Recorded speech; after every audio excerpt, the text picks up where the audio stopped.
Hello, welcome back to our robot project. The next team coming up will be Fred's team. All right, everyone. My name is Fred. We got Josh here, Steven here, Connor, and Hanan.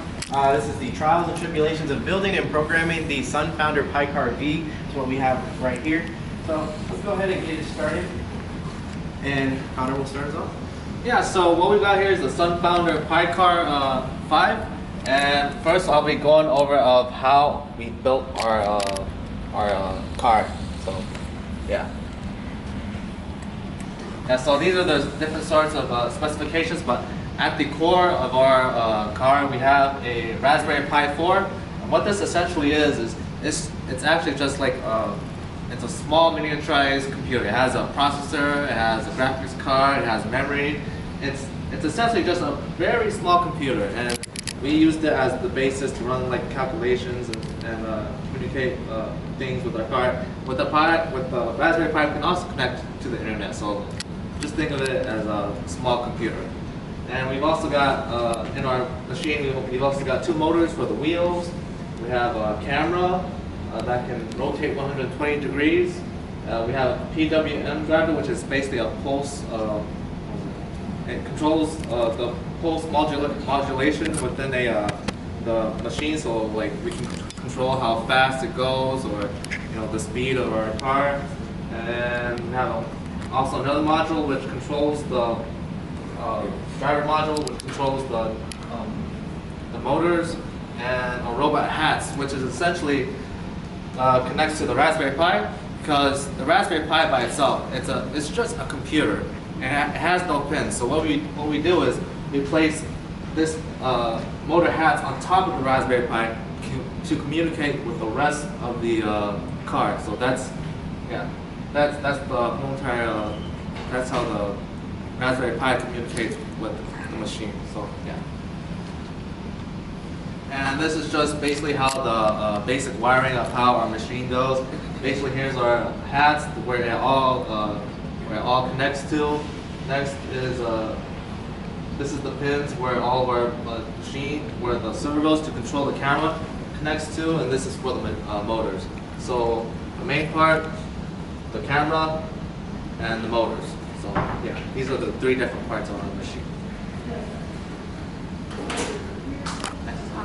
So we're gonna connect our computer to our robot to the computer that's good. It allows us to configure our robot. So I'll show you how we did it. And SSH is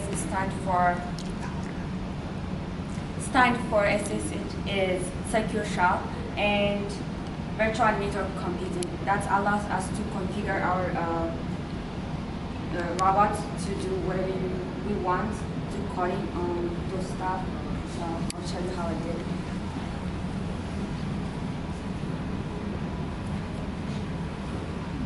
So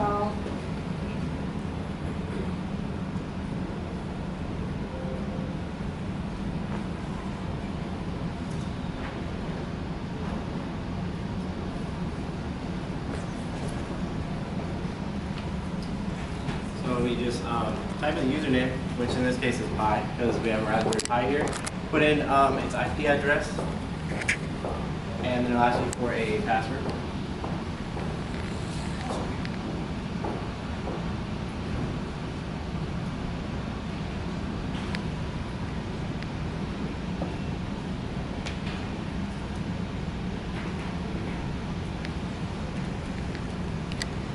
Then we are in the Raspberry Pi now. This is Linux command line, so we change the directory to the SunFounder PyCar, to the remote control directory, and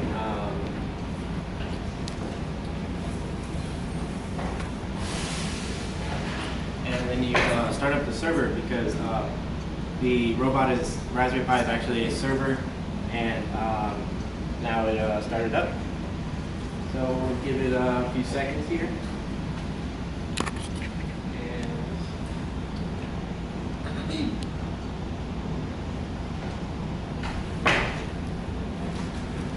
Then you just type IP into an internet browser, and there we go. Hello there. So the camera can move. And control the speed of the car to various different levels.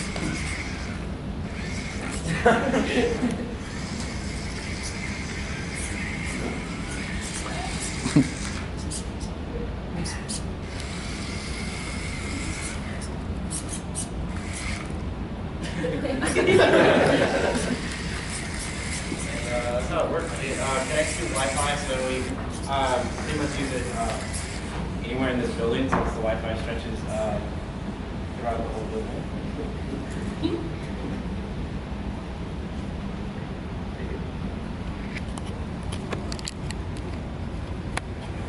So SSH is basically help us to transfer files and to connect the robot to the computer. It allows us to do our coding part.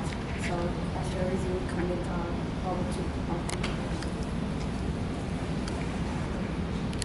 Okay, so this application right here is the client, and in order to get into the client, the Raspberry Pi has to be turned on, or the robot itself has to be turned on. And we use the application within the laptop, and we type in the IP address, so with something like this. And once you log in, you can calibrate the camera angle and the angle of the wheels overall. And this is also a way for you to test if like the camera and the wheels, to test if the camera and the wheels are working overall.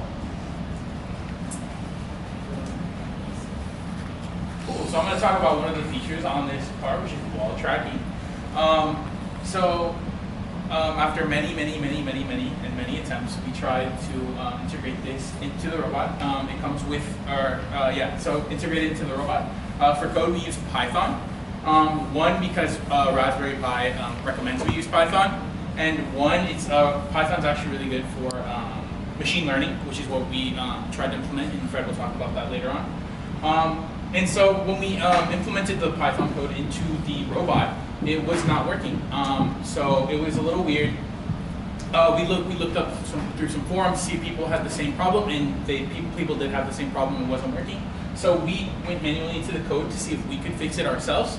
So right here you have some important stuff like the screen width and height, which is how the camera is able to see the ball.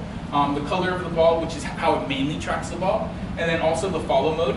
And so what we tried doing, we tried many things. We tried changing the screen width, the screen height.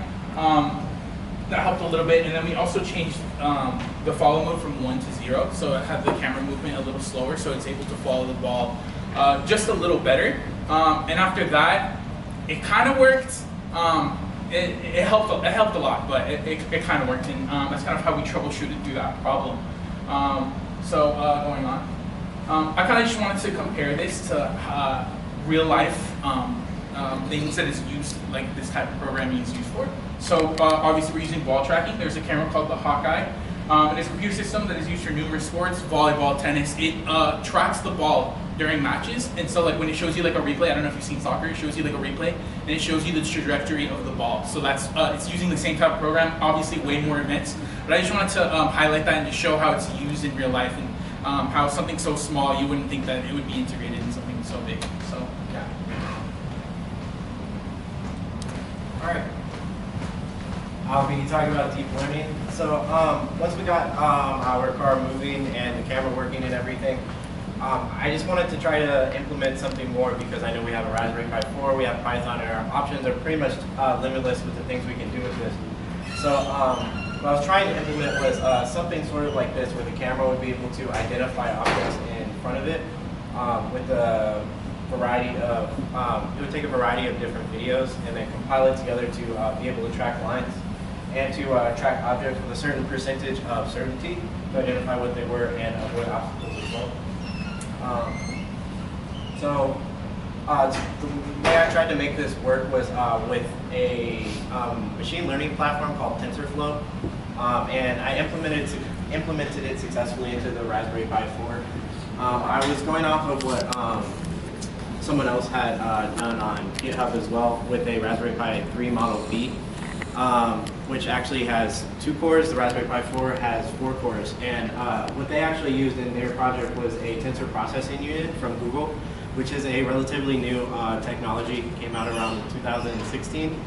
And what its job is to basically take the load off of the CPU and put it into the tensor processing unit to calculate various algorithms, because when it's looking at objects, it's making many calculations over the span of a short amount of time.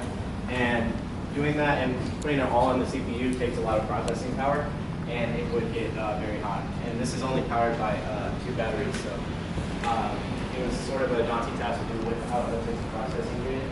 I also use Keras API, which is a neural network API, which is also for machine learning.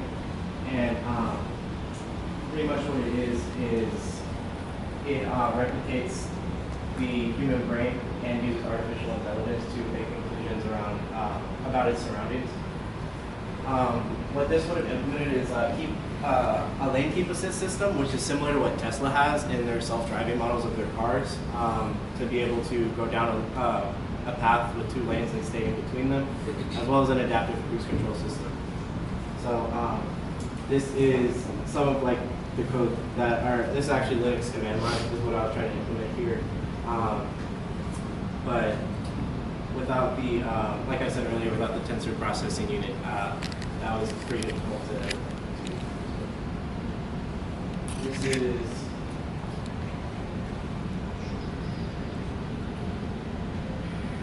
what it would have been if it wasn't.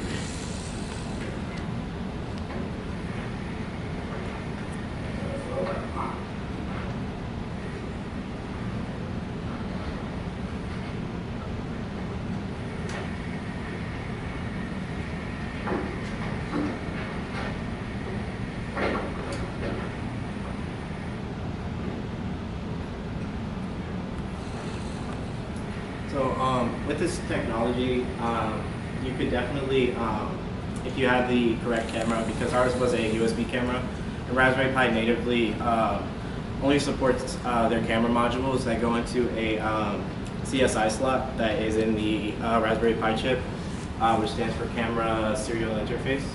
So without that camera, I wasn't able to implement that.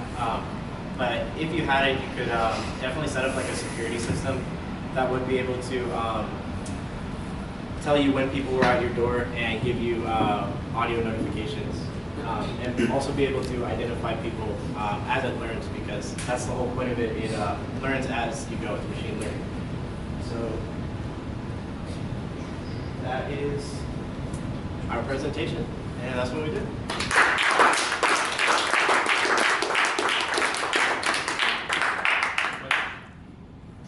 Any questions? Yes, Robbie. So, how long did it take you guys to, after you guys bought the robot, how long did it take you guys to set it all up and have it all ready? Okay. Programmed, coded, and then, yeah. How long did it take? So in our class, we got our robot first, and that we thought that would give us an advantage over everybody else, but we had a lot of problems just putting it together, and then after installing all the applications that we needed on the Raspberry Pi, the rotors or the servos would like turn whenever we wanted it to like just stay straight, and then like we had to keep on like adjusting it, so that took us a lot longer as well. And then we had troubles going into the server itself, and that took us a couple days to figure out. So we were delayed a lot. Yeah, for sure. Because how it works is because with the camera it has to turn, and because the wheels also have to turn, it uses servos. But the correct way to do it is you don't just put them on and connect it. You turn the servos to a 90-degree angle, so everything is at the same kind of benchmark when you put it on. And then with the IP situation, we were just using the wrong IP for a while, and then we found out. But Yeah, Yeah, especially but actually back to what you were saying about the servos, about calculating it back, you can also just do that in the client. So that's what we did. We were calibrating the servos, which helped a lot. It took time and time again, so it really helped with the client. And especially with the deep learning thing, it was definitely a lot of cloning from GitHub and definitely a lot of like technical Linux command line usage. I definitely probably use the Linux CLI more than I actually use Python coding during this project. So. Yeah, and if we do get the opportunity to present in front of a bigger crowd, it's our goal to have the deep learning down on this to just showcase that. It would be such a great feat to have. So. The easiest part was for me to connect robot to the computer. That's the easiest part. Yeah. How difficult was it for you? How difficult was it for you when you were trying to program the codes into the robot? It's not that hard. Like after we figured out how we can use the coding part for the robot, and we just sort of, yeah, that was it. Any other questions?